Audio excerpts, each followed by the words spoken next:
Ornamental Quince comes from China and Japan, and it's sort of like a straggly shrub that sort of grows through things, but you can train it to be like a climber. You see here it's trained up with wires on this wall, but naturally it would just sort of grow and sort of through other branches or other plants and things.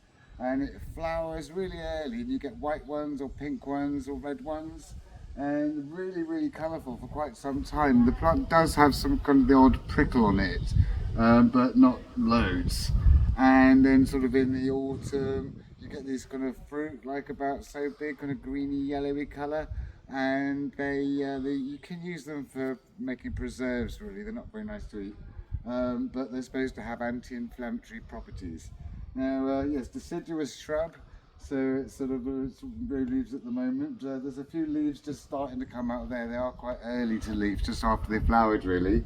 And there's quite a few more flower buds coming on up through the stems. They are kind of quite colourful, and they're, as long as you don't mind training them, they do make kind of a good climber, and they do kind of produce something useful.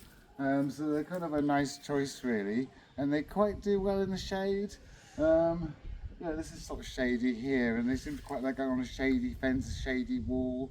And you can sometimes grow them like a sort of as an informal shrub, and they do grow quite well like that as well. But you've got to stop them from sort of rooting in and spreading. But as long as you give them a little trim, they do grow quite well informally as well. But I think they look best grown like this and just up a trellis against a wall or a fence, and you get a kind of lot of a month of colour in the early spring.